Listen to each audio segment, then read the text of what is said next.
My brothers and sisters, how many times have you bent over backwards for people, given them your time, your energy, your love, only to be left feeling empty, ignored, or even disrespected? You keep chasing their approval, hoping one day they will see your worth. But the reality is, the more you chase people, the further away you drift from yourself, and worse, you drift away from Allah. Today, I want to share with you 6 powerful reminders that will free your heart from the prison of people's approval and bring it back to the one who truly values you. My brothers and sisters, let me ask you a question.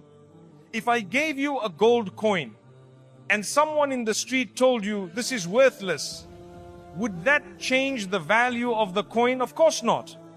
You know what it's made of. You know it's pure. Their opinion doesn't change the reality. But here's the problem. Many of us treat ourselves like we're made of cheap material. We hear one person's insult, one person's rejection, and we start believing we're worth less than we actually are. Why? Because we've given people the power to decide our value. And here's the reality. People are inconsistent. One day they will love you, the next day they will forget you. One day they will praise you in public, the next day they might criticize you behind your back. And sometimes you did nothing wrong, they just changed how they feel. Maybe they're having a bad day. Maybe they're dealing with jealousy. Maybe they misunderstood you. But because you've placed your worth in their hands, their moods become your moods. That's not how a believer should live. Allah did not create you to be a prisoner of someone else's opinion. Allah created you with a purpose, with dignity, with honor. He says that He has honored the children of Adam. That means from the moment you were born, you had value before anyone knew your name, before anyone approved of you. And here's something important to remember. People often value you for what you can give them. They like you when you benefit them, when you make them feel good, when you do things for them. But Allah values you even when you have nothing to offer except a sincere heart. Even when you are broken, even when you have failed, if you turn to Him, He says He will forgive you, He will raise you, He will love you. Now ask yourself, whose opinion should matter more? Someone who changes their mind about you every week, or the one who knows your heart better than you know it yourself? When your worth comes from Allah, you walk differently. You're not desperate for likes, for praise, for constant attention. You are steady, you are calm. You know that even if the whole world turns against you, you are still valuable in the sight of your Creator. And remember this, the same people who doubt you today may praise you tomorrow. The same ones who put you down now might come asking for your help later. Do not let their changing opinions control your self-worth. Anchor yourself in Allah's love, because that is the only thing that does not change. So the next time you feel invisible, the next time someone makes you feel small, I want you to remind yourself they didn't create you, they didn't write your destiny, and they don't get to decide your value. Your worth is already written by Allah, and He has called you honored. Hold on to that truth, and you will never lose yourself to people's opinions again. I want you to imagine this. You're running down a road, trying to catch someone. You keep calling out to them, but they don't slow down. They don't even look back. You run faster. You trip. You scrape your knees. You get tired. But you think to yourself, if I just keep going, maybe they will stop. Maybe they will see me. Maybe they will value me. Some of us have been running like that for years. Not on a physical road, but in life. We've been chasing people who have no intention of slowing down for us. We keep giving them chances. We keep proving ourselves. We keep making excuses for them. But the truth is, the more you run after them, the more of yourself you lose along the way. You lose your peace. You lose your dignity. You lose your boundaries. And sometimes you lose your connection with Allah. Why? Because when we are desperate to keep someone in our lives, we start to compromise. You might start ignoring the wrong things they do because you don't want to upset them. You might start changing who you are just to be accepted. You might even start doing things that go against your faith because you're afraid they will leave. But here's the truth: if someone requires you to sacrifice your values, your faith, or your peace of mind just to keep them close, they are not a blessing, they are a test. Look at how Allah teaches us to value ourselves. You are not meant to be a beggar for attention or love. You are not meant to chase after those who keep walking away from you. In fact, sometimes the more you chase them, the less they respect you, because people don't value what is too easily available. Let me tell you a painful reality: the people you are chasing might not even notice how much you are giving up for them. Or worse, they might notice, but they simply don't care. And every time you lower your standards for them, you are sending a message: you can treat me this way and I will still be here. But Allah wants better for you. He wants you to stand with dignity, to hold your boundaries, to know your worth. If someone truly belongs in your life, they will meet you halfway. They will value you without you having to beg for it. They will not require you to shrink yourself to fit into their small definition of who you should be. And remember this: sometimes Allah allows certain people to ignore you, reject you, or even walk away, because He knows that if they stayed, they would take you further and further away from who you really are and from where you are supposed to be. Losing them might feel painful, but losing yourself is far worse. So the next time you feel that urge to run after someone who's walking away, stop and ask yourself, if I have to chase them, do they really want to be here? And in chasing them, who am I becoming? Because no person is worth losing yourself for. And if you ever have to choose between keeping someone and keeping your dignity, choose your dignity every single time. My brothers and sisters, one of the biggest mistakes we make is thinking that being a good Muslim means we must give everyone unlimited access to our time, our mind, our heart, and our energy. We think kindness means being available for everyone, saying yes to every request, answering every phone call, replying to every message instantly, and letting anyone into our life just because they want to be there. But let me tell you something that might surprise you. Islam teaches kindness, yes, but Islam also teaches wisdom. And wisdom means knowing who to let close and who to keep at a distance. Not everyone who smiles at you wants good for you. Not everyone who praises you in front of others will protect you when you are not in the room. Some people only come to they take your energy, they take your time, they take your ideas, they take your peace, but they give back nothing except stress, gossip, or doubt. If you leave your doors open to everyone, don't be surprised when thieves come in. Thieves don't always steal your money. Sometimes they steal your joy, your faith, your focus, your confidence. And the worst part, many times they don't even know they're doing it, but the damage is still real. Look at the way the Prophet Muhammad ﷺ, peace be upon him, interacted with people. He was kind to everyone, but he didn't give everyone the same level of access to his life. He had close companions who were trustworthy, sincere, and loyal. He also had others whom he kept at a distance, not out of hatred, but out of wisdom and protection. You need to do the same. Start paying attention to how you feel after you spend time with someone. Do you feel encouraged, or do you feel drained? Do you feel closer to Allah, or do you feel further away? If every conversation with them leaves you doubtful, negative, or sinful, that's a sign. You don't need to hate them, but you also don't need to give them front row seats in your life.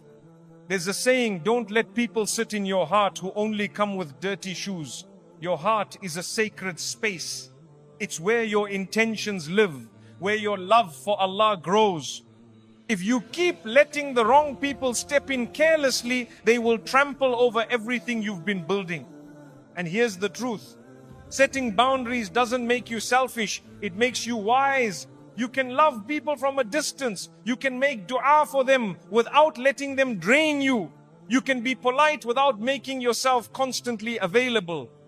If someone constantly disrespects your values, mocks your faith, or manipulates your kindness, Islam does not require you to keep letting them in.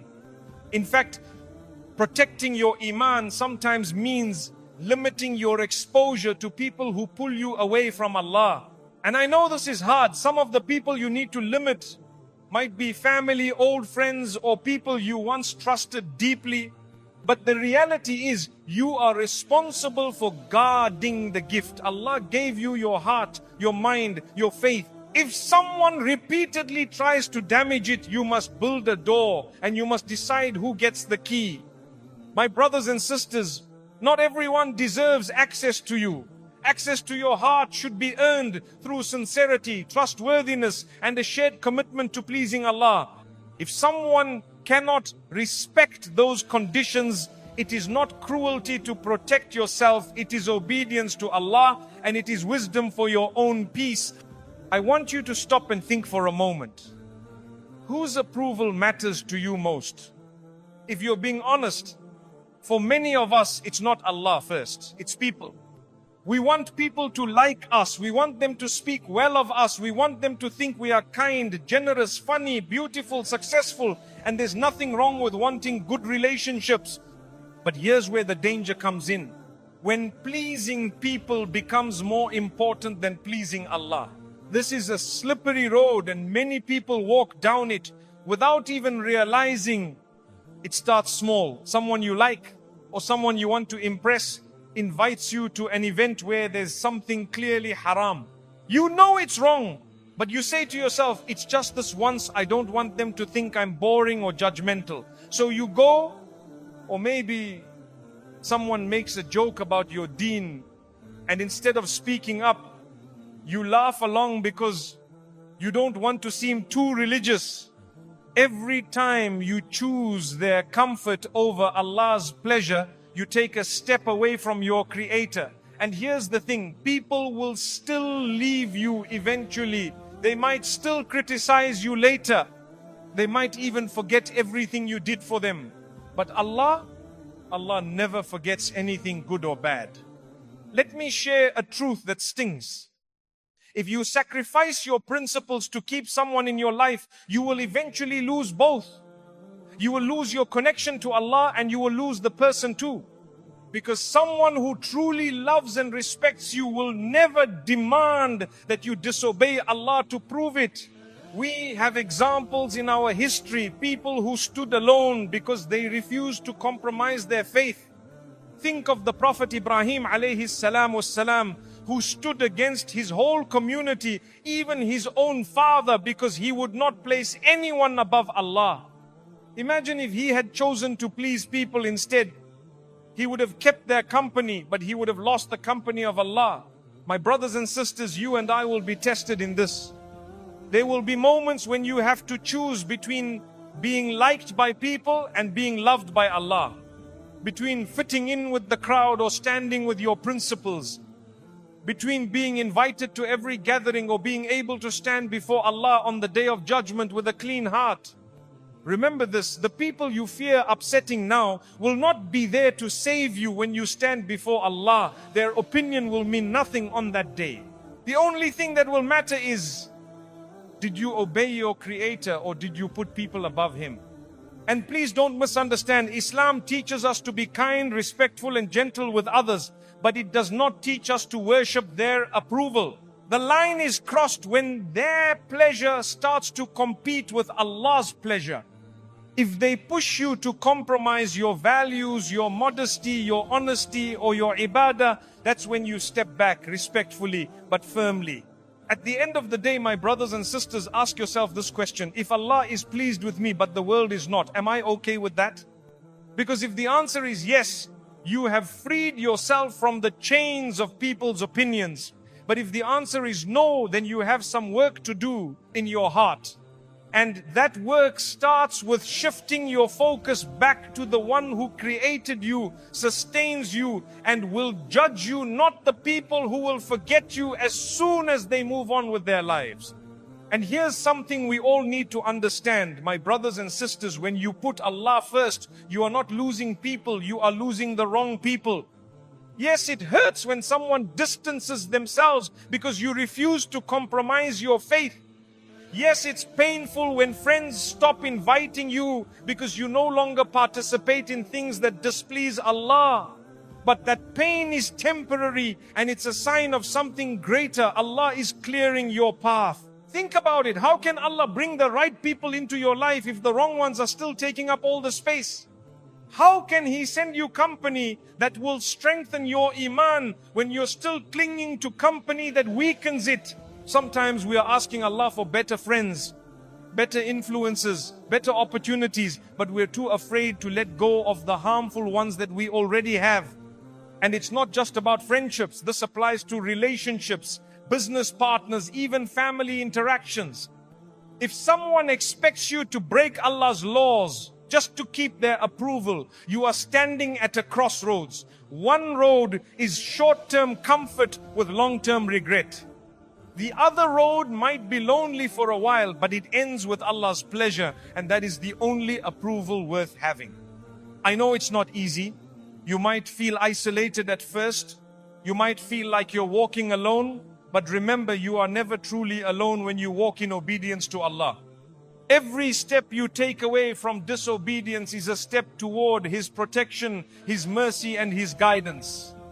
And here's something powerful: when you choose Allah over people, you might lose a few faces in your life, but you gain His help in ways you never imagined. Doors open that you didn't even knock on. People come into your life who inspire you, who make you want to pray more, who make you want to be a better believer. And that's when you realize the ones you lost were never worth keeping if it meant losing Allah. So, my brothers and sisters, please remember this. The real danger is not losing people. The real danger is losing yourself. And worse, losing Allah's pleasure. If you have to let someone go to keep your iman intact, do it. You will thank yourself on the day when everyone else's approval means nothing and only Allah's approval matters. And sometimes it's not even about choosing between people and Allah in a clear, obvious way. Sometimes it's subtle. It's in the tiny daily decisions you make. You compromise your prayer times because you don't want to seem too rigid at work. You water down your beliefs in a conversation so people won't label you. You laugh at things you know you shouldn't laugh at because you don't want to look different. It happens quietly, almost without you noticing, and before you realize, you've built a habit of putting people's comfort ahead of Allah's commands. This is how the heart slowly changes, not with one big act of disobedience, but with small, repeated compromises that chip away at your principles. You see, Allah doesn't just look at the big moments of sacrifice. He looks at the small moments where you had a choice to please Him or to please people, and you chose Him. Those are the moments that shape your heart, that strengthen your faith, that make you unshakable. The danger of putting people above Allah is not only that you risk disobeying Him, it's that you start training your heart to fear the wrong authority. Instead of fearing the one who controls your life, your death, your rizq, your future, you start fearing the opinions of people who have no power over you at all. And here's the irony: the same people you are trying so hard to please will move on. They'll find someone else to admire, someone else to criticize, someone else to invite to their gatherings. People's attention is temporary. Allah's attention is eternal. Why chase what won't last at the cost of what will? Let me give you an example. Imagine you're working for a company and your boss gives you clear instructions. But instead of following them, you start taking orders from the office cleaner because you're afraid they'll be upset with you. Does that make any sense? The cleaner doesn't sign your paycheck. They can't promote you. They can't fire you. You're risking your actual job for someone who has no authority over your future in that role. That's exactly what it's like when we obey people over Allah. And here's what I want you to remember: when you prioritize Allah, some people might walk away. That's okay. Not everyone can handle the light you carry when you live for Him. Some will be intimidated by it, others will be offended by it, and some will simply drift away. But those who stay, Those who respect you more for your principles, those are the people worth keeping. Because in the end, my brothers and sisters, the day of judgment will be a day when you stand completely alone in front of Allah. Not one of those people whose approval you chased will stand beside you to defend your choices. On that day, you will be grateful for every single moment you chose His pleasure over theirs. My brothers and sisters, letting go is one of the hardest things we ever have to do. It feels like losing. It feels like weakness. It feels like giving up on something we've worked so hard to keep. But sometimes, letting go is not losing. Letting go is winning. It's making space for something better. Many of us hold on to people, habits, or situations because we are afraid of the emptiness that comes after. What if I never find someone else? What if I regret this? What if I'm alone forever? These are the whispers that keep us stuck, holding on to something that is clearly damaging us simply because we fear the unknown. But here's the truth. You cannot receive what Allah has written for you if your hands are full of what He's trying to take away. You cannot step into the future He has planned if your feet are planted in the past He wants you to leave behind. And sometimes Allah takes away not because what you had was bad, but because what He wants to give you is better. But you can't see that yet. Imagine a child holding on tightly to a rusty old toy car. The parent tries to take it away, but the child cries, thinking it's unfair. What the child doesn't know is that the parent has a brand new, shining car waiting to give them, but they can't hand it over until the old one is released. That's how we often are with Allah. We cry over what's leaving, not realizing something better is on the way. This applies to relationships too. Maybe Allah removed someone from your life who you thought was your future, your support, your happiness. At the time it felt like your world ended. But months or years later, you look back and say, Ya Allah, thank you for taking them away. I didn't see it then, but I see it now. We have all heard stories and maybe even lived them where losing something felt like the end, but it was actually the beginning. The job you didn't get that led you to a better one. The friendship that ended, which allowed you to grow in ways you never imagined. The rejection that saved you from a disaster you couldn't see. My brothers and sisters, Allah is Al-Hakim, the most wise. He knows what you don't. He sees what's ahead when you can only see what's in front of you. When He removes something or someone from your life, it is never random. It is always for a reason. But here's the key. You only see the wisdom after you let go. If you keep holding on, if you keep chasing what Allah is pulling away, you are not just delaying your healing, you are delaying your blessings. And remember this, letting go does not always mean slamming the door. Sometimes it means accepting that something has served its purpose in your life and now it's time to release it with dignity. You can still make dua for them. You can still wish them well. You can still be polite. But you no longer let them occupy the space in your heart that belongs to peace and to Allah. When you let go for the sake of Allah, He promises to replace it with something better. It might be better people, better opportunities, better peace of mind, or sometimes the better is simply becoming a better version of yourself. Stronger, wiser, closer to Him. So if Allah is asking you to release something today, trust Him. The hands that created you will never leave you empty. The heart that beats inside you is in His control. And whatever leaves your life for His sake is making room for something that will bring you closer to Him. And that, my brothers and sisters, is always better. And here's something important. My brothers and sisters, when you let go for the sake of Allah, you will often go through a silent period. This is the time when it feels like nothing is happening. When you're wondering, did I make the right choice? Was it worth it? This is the test.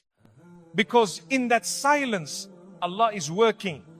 He is rearranging your life behind the scenes. He is preparing the right people to cross your path. He is shaping opportunities you haven't even dreamed of yet. But He will not reveal them until your heart is ready to receive them. You see, if He gave you the blessing too soon while you were still emotionally tied to what He took away, you wouldn't value it. Or worse, you might misuse it. So He gives you a period of emptiness, not to punish you, but to detox you from what was harmful and to strengthen your reliance on Him. And this is where shaitan tries to pull you back. He whispers, go back, call them, reconnect, settle for less. At least you won't be alone. But don't forget, the emptiness you feel now is temporary. The emptiness you would feel going back to what Allah removed would be permanent. Letting go also teaches you something priceless, that you can survive without the people or things you thought you couldn't live without. And not just survive, you can thrive. That realization builds a confidence that no one can take away from you, because it's built on Allah's strength, not your own. And when the better comes, because it will, you will appreciate it more deeply. You will treat it with gratitude. You will see it for what it is. Not something you earned purely on your own, but something Allah chose for you at the right time, in the right way. So if you're in that stage of life where something or someone has been taken from you, whether it's a friendship, a relationship, an opportunity, or even a dream, don't see it as the end of your story. See it as a plot twist written by the author who knows exactly how to bring out the best ending for you. My brothers and sisters, the hands that take away are the same hands that give. And Allah never takes without giving something better in return, if not in this world, then in the next. So release your grip on what is gone, open your hands and let Him fill them with what will truly benefit you. And let me tell you something, my brothers and sisters, sometimes the better that Allah gives you is not even a person or a thing, it's you. Yes, you become the better. You become stronger, wiser, calmer. You stop tolerating what drains you. You start protecting your heart. You begin to understand your value in a way you never did before. You look back and think, if I had stayed where I was, I would never have grown into this version of myself. And this is why letting go can be one of the most merciful gifts Allah ever gives you, even though it rarely feels like it at the start. But here's where many of us go wrong. We want to heal while still holding on to the thing that hurt us. We want peace, but we don't want to leave the environment that keeps disturbing it. We want blessings, but we don't want to close the door to what's blocking them. My brothers and sisters, you can't do both. Healing and holding on to harm cannot happen at the same time. And don't forget, sometimes Allah tests you by giving you the chance to go back. The message isn't in the offer itself. The message is in whether or not you take it. If you've prayed for better, you have to trust Him enough to wait for it. Going back will only delay what you asked Him for. One day, when you are living in the better that you once couldn't imagine, you will understand why He took what He took. You will see that it was never rejection, it was redirection. It was never punishment, it was protection. And it was never loss, it was love. So the next time something is removed from your life, instead of asking, why did this happen to me? Try asking, what is Allah making space for in my life? Because that question will turn your pain into trust. And your trust will turn your loss into a blessing. And I know, my brothers and sisters, that sometimes you hear these words and they sound beautiful in theory, but in reality, the letting go still feels like it's tearing your heart apart. You might cry at night. You might feel restless. You might feel a heavy emptiness inside you that you can't explain to anyone. That's okay. Healing is not meant to be painless. In fact, that pain you feel is a sign that your heart is stretching to make room for what Allah is bringing you next. But don't confuse the pain of healing with the pain of harm.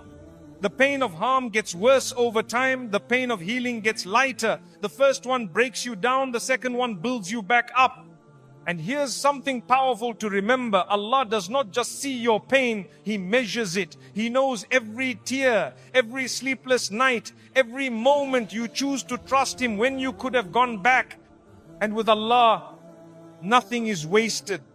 That patience, that trust, that quiet surrender, it all counts and it will all be returned to you in ways you cannot imagine. You might not see it tomorrow. You might not see it next week. But one day, you will look at the peace in your heart, the strength in your soul, and the blessings in your life, and you will realize, this is what I was waiting for. This is what I almost gave up on. So don't go back to what Allah has already rescued you from. Don't chase what He has already removed. And don't doubt His promise when He tells you that after hardship, there will be ease. Sometimes that ease doesn't come as a sudden change. It comes as a slow, steady, beautiful transformation. Letting go is not the end of your story. It's the end of one chapter and the beginning of a much better one. And the author of your life knows exactly how to write it. All you have to do is turn the page. My brothers and sisters, not everyone deserves your time, your energy, or your heart. But there are some people who absolutely do. These are the people who value you, respect you, and most importantly, bring you closer to Allah.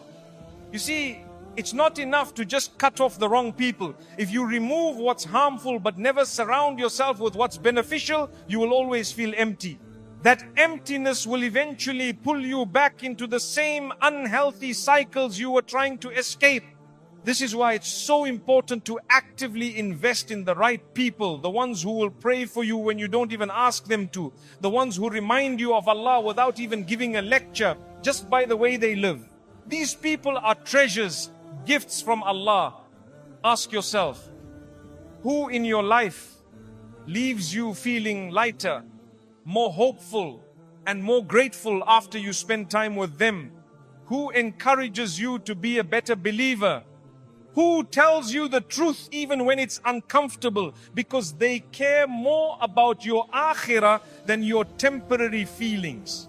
These are the people you need to keep close.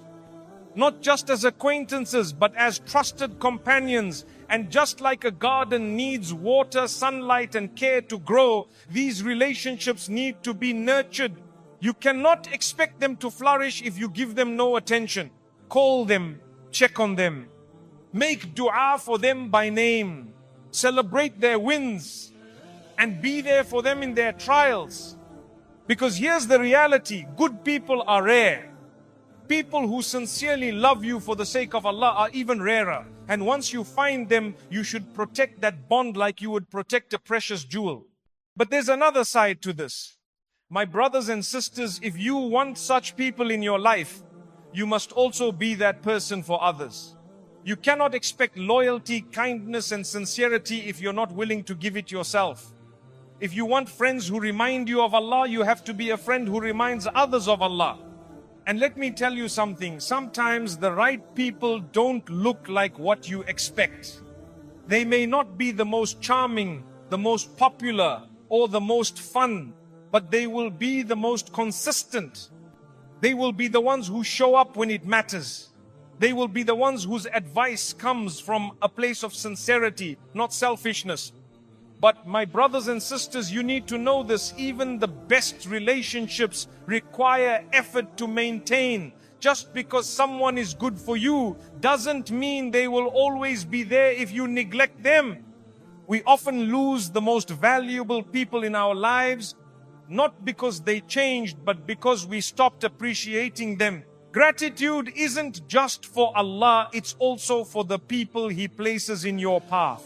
If Allah sends you someone who strengthens your iman, who supports you in hardship, who celebrates your happiness without envy, that's a gift.